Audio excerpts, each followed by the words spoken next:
acha que morou nessa casa? Talvez um professor ou um cientista. Obrigada. Quem o senhor acha que morou nessa casa? Dizem que essa casa foi comprada pelo Tancredo Neves e depois ele alugou para esse pessoal aí. Que eu sempre conhecia ela vazia, depois não conhecia ela alugada. Conhecia agora com esses hotéis, né? Que são dois, aquele lá e ampliaram para o de cá. Obrigada, viu? Quem o senhor acha que morou nessa casa? Olha, sinceramente, com toda honestidade, não faço a mínima ideia, que não foi do meu tempo. Isso deve ser de outro século, né? Eu não tenho ideia. Não. Obrigada, viu? Todos os dias as pessoas andam de um lado e de outro. Acabam se esquecendo das riquezas que estão ao seu redor. Riquezas históricas, naturais, culturais e artísticas. Muitas das vezes por falta de informação. E por conta disso, acabam deixando de valorizar e preservar os patrimônios de sua cidade. No programa de hoje, nós vamos falar sobre uma casa aqui do centro da cidade de Petrópolis, que, como outras casas, também possui uma história para se contar. Essa casa fica localizada na esquina da Roberto Silveira com a Praça da Liberdade. Atualmente, ela faz parte do Solar do Império, a casa que fica bem ali na esquina. É uma casa de arquitetura imponente. Ela já foi curso de línguas, casas de chá e salão de beleza. Hoje o seu papel é de receber turistas que chegam à cidade e querem um lugar agradável para passar os dias aqui na cidade imperial. Ela possui 8 suítes standard, muito confortáveis e amplas, uma decoração harmoniosa entre o antigo e o moderno, com muito bom gosto. A gente pode perceber a riqueza em detalhes, uma história a cada canto da casa.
A piscina foi construída no ano de 1969, em nome de Paulo Roberto Cruz.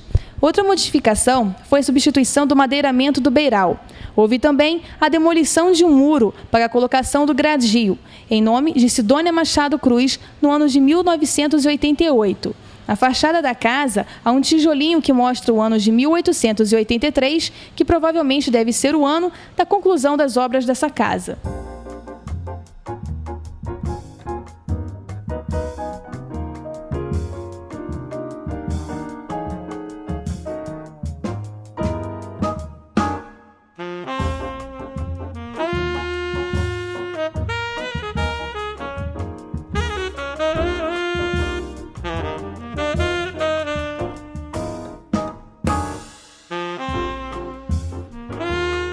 Geralmente, os turistas que chegam à cidade procuram se hospedar em locais que possuem importante papel na história de Petrópolis, vivenciando os ares poéticos da arquitetura proposta e desfrutando um pouco do passado em um presente que muitas pessoas não valorizam a história ou desconhecem a sua importância.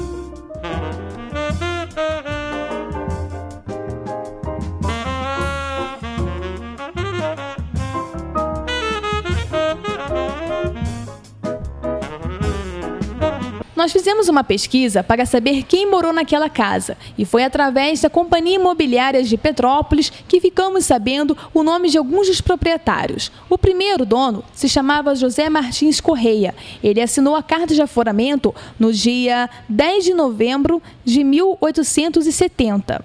Depois, ele vendeu a casa para Edmundo Peles Wilson Júnior, que assinou a carta de transferência em 14 de abril de 1875. O terceiro proprietário se chamava Pedro Augusto Nolasco Pereira da Cunha. Ele foi um ilustre morador de Petrópolis que teve muitas histórias importantes, colaborando para o desenvolvimento do nosso Brasil.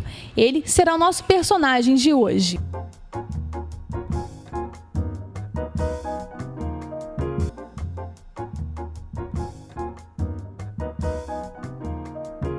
Ação, para mim, é manutenção dos bens e valores que aí estão, que nos trazem lembranças, então inclui-se nisso pessoas, lugares, obviamente natureza, né, que acho que é o fundamental hoje em dia, é a preocupação realmente em manter a natureza e, obviamente, a gente conseguir viver em equilíbrio. Eu diria que preservação é algo que revela um estado de consciência do ser humano, né? Primeiramente, preservar a natureza, preservar as amizades, preservar o relacionamento, tudo que gera essa interação com o ser humano revela essa palavra preservar, né? Eu acho que o cuidado está aí. Progresso. E progresso na verdade, melhoria, né? Para mim, melhoria. Eu acho que tudo que pode contribuir para que a gente viva melhor, né? Em equilíbrio. Então, mantendo aquilo que já existe e, ao mesmo tempo, trazendo benefícios e evolução para a humanidade, porque a gente vive disso, o homem está sempre evoluindo, então eu acho que é fundamental, as duas coisas. Nem doeu. E progresso também acaba não sendo diferente, né? Porque progredir de qualquer forma é algo imprudente também. Eu acho que todo progresso ele precisa ocorrer de um estado de consciência também, de um estado de reflexão, para que isso aí não acaba promovendo o caos no planeta, né? Porque normalmente hoje a ideia de prosperidade é quase que um caminho para o caos, né? É quase que um caminho para o caos. Então a gente tem que reverter esse processo, né? De progredir sem contaminar o meio ambiente, o processo como tal, que é o habitat do ser humano. Pedro Augusto Nolasco Pereira da Cunha nasceu na então capital do estado do Rio de Janeiro, Niterói, em 14 de julho de 1865. Era de família abastada que lhe pôde dar uma formação escolar admirável e, acima de tudo, as sólidas bases de sua personalidade admirável, fosse por sua honradez, fosse por sua força de vontade inquebrantável. Nasceu sob o signo do sucesso em tudo que se dedicou, destacando-se como empresário de seu tempo, tanto no terreno comercial quanto no campo da engenharia civil ele se destacou. Foi diretor do Banco do Rio de Janeiro e criador da Companhia Centro Industrial Nacional, que fabricava as linhas Cometa. Foi depois concessionário do Porto de Vitória e presidente das Docas da Bahia. Tornou-se depois diretor da empresa Credit Foncier de Brasil e idealizador da Estrada de Ferro Vitória a Diamantina, mais tarde mudando o itinerário e o nome para Vitória Minas. Depois de muitas dificuldades financeiras, a partir de 1913 foi injetado na empresa soma expressiva, já que no ano seguinte iniciou a Primeira Guerra Mundial. Antes disso, a Krupp já havia fabricado para esta ferrovia as pontes em aço, de uma precisão e qualidade excepcionais. Em face dos imediatos lucros do minério de ferro, o projeto original foi por completo abandonado, até nossos dias. Iniciou as obras da Vitória Minas em 30 de março de 1903, inaugurando os primeiros 28 quilômetros em 13 de abril de 1904. O ponto de partida era a estação de São Carlos, hoje Pedro Nolasco, em Vila Velha. O primeiro trem partiu em 13 de maio de 1904. Neste dia foi inaugurada a estação Alfredo Maia, quilômetro 20, depois batizada de Capitania, no município de Santa Leopoldina. Em 29 de dezembro de 1904, inaugurou a estação de Caloge, no município da Serra, e a estação de Timbuí, no município de Fundão. Em 15 de maio de 1905, inaugurou a estação de Fundão. Em 20 de dezembro de 1905, inaugurou a estação de João Neiva. Em 8 de agosto de 1907, o Dr. Pedro Nolasco inaugurou as estações de Mascarenhas, Baixo Guandu e Natividade do Manhuaçu, a primeira em território mineiro. Em 1 de maio de 1908, a estação de Resplendor e em 4 de novembro, a de Lajão, depois de Conselheiro Pena. Em 18 de setembro de 1909, a estação de Tumiritimba. Em 31 de dezembro de 1909, a estação de Derribadinha, em Governador Valadares. Em 15 de agosto de 1910, a estação de Figueira do Rio Doce, atual Governador Valadares. Em 1º de julho de 1911, a estação de Pedra Corrida, em Açucena. Em 28 de dezembro de 1911, a estação de NAC. Em 31 de dezembro de 1912, Cachoeira Escura, em Mesquita, Ipaba e Ipatinga, em 1º de agosto de 1922. Em 9 de julho de 1924, a de Coronel Fabriciano. Em 26 de agosto de 1925, a estação de Sá de Carvalho, em Antônio Dias. Em 24 de outubro de 1927, a estação de Antônio Dias. Em 1927, a estação de Itueta. Em 13 de maio de 1932, a estação Dom Drummond, em Nova Era. Falecido em 1935, não viu a sua ferrovia chegar a Itabira, inaugurada em 30 de outubro de 1947. 10 de janeiro de 1935, o Dr. Pedro Nolasco faleceu. Foi presidente da Vitória a Minas, desde a sua fundação até a sua morte. Nós já conhecemos quem morou naquela casa e os grandes feitos pelo Brasil. Mas agora conheceremos o que está à disposição de todos nós brasileiros, que graças a homens como o engenheiro Pedro Augusto Nolasco, nós podemos hoje desfrutar e saber que as suas obras colaboraram muito para o desenvolvimento do nosso país. As cidades ribeirinhas do Rio Doce devem sua origem ou desenvolvimento à Companhia de Estradas de Ferro Vitória Minas. Ela foi e continua sendo fator de progresso em todo o Vale do Rio Doce.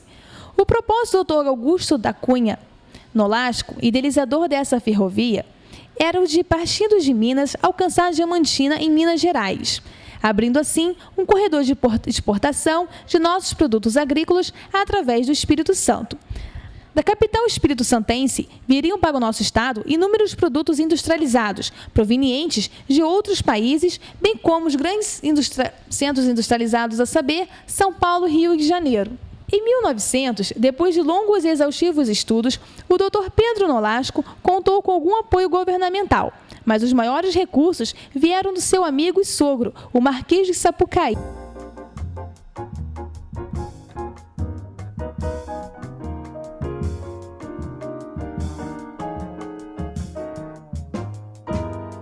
Em 1903, foi construída em São Carlos, Cariacica, próximo à Vitória, a primeira estação, tendo sido também iniciado o lançamento dos primeiros trilhos rumo a Minas Gerais.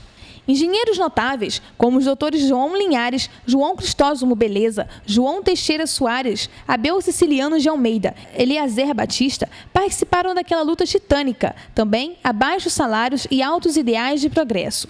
Em 1905, os trilhos já chegavam a Colatina, sempre margeando as encostas e fazendo grandes aterros.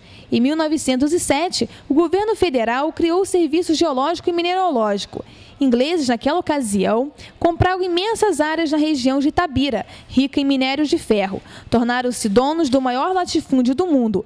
Pressionaram então o governador federal para que mudasse o itinerário de Vitória a Minas. O Instituto de Memória da Estrada de Ferro Vitória a Minas foi inaugurado em outubro de 2006, com o propósito de disponibilizar ao público uma vasta documentação sobre a ferrovia, criada em 1902. O acervo, com cerca de 10 mil itens, contém slides, plantas, mapas, documentos, livros, fotografias, dentre outros, organizados por meio de um banco de dados.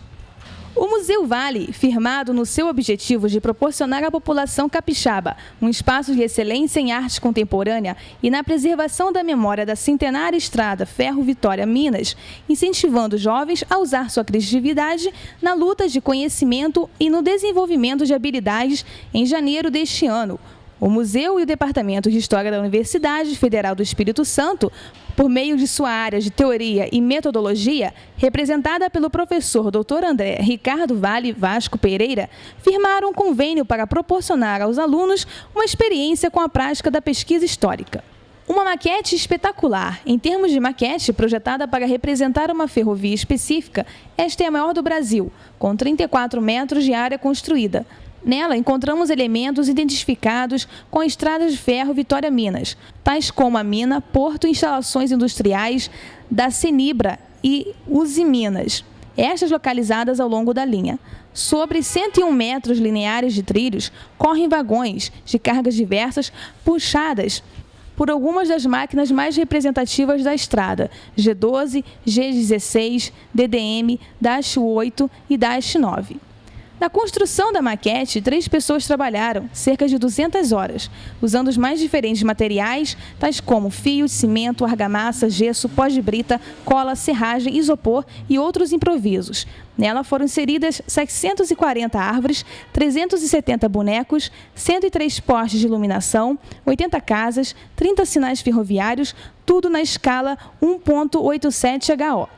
A maquete passou por sua primeira parada para a reforma total em 2007 e passou a contar com novas peças, como a locomotiva 10-9, bonecos, carros, dentre outros.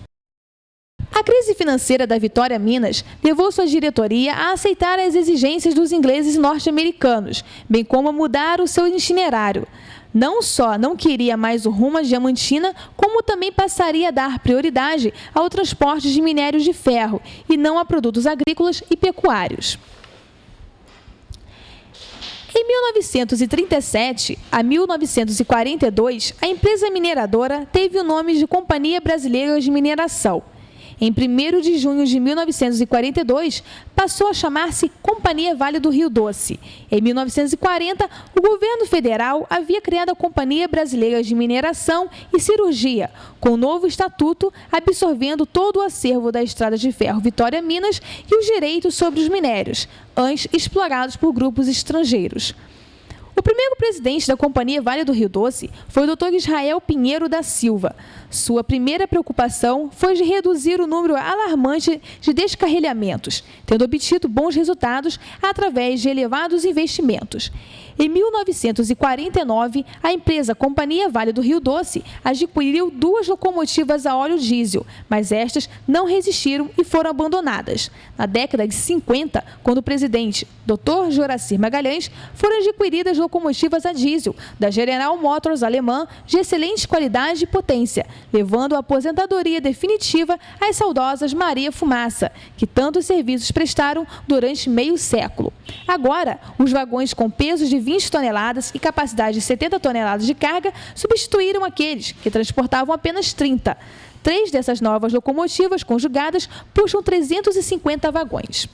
Em 8 de agosto de 1907, o Dr. Pedro Nolasco foi recebido com festa em Maulasque, Mascarenhas, Baixo Gandu e Aimorés, onde inaugurou neste mesmo dia as 3 estações.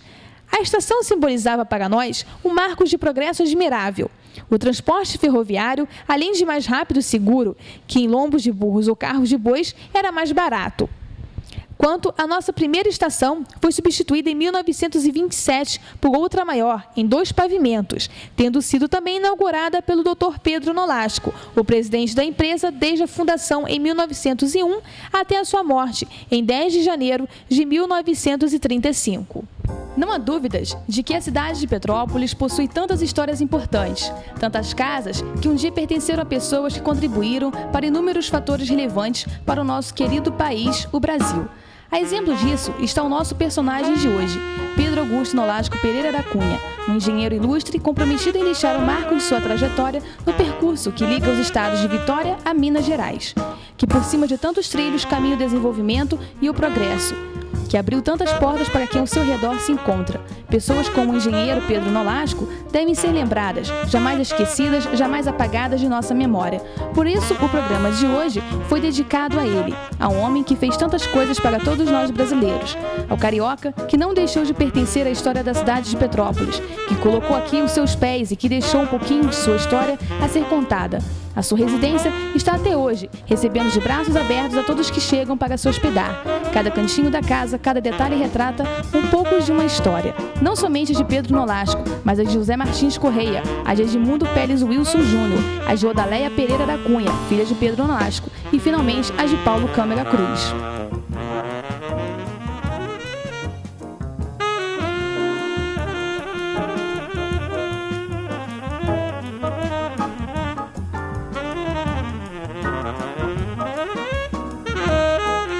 Gostaria de agradecer aos proprietários por mais uma vez ter aberto as portas do Hotel Solar do Império para que pudéssemos contar a história de mais um ilustre morador de Petrópolis.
Continue assistindo ao nosso programa, porque nós teremos muito mais histórias para contar. Até mais!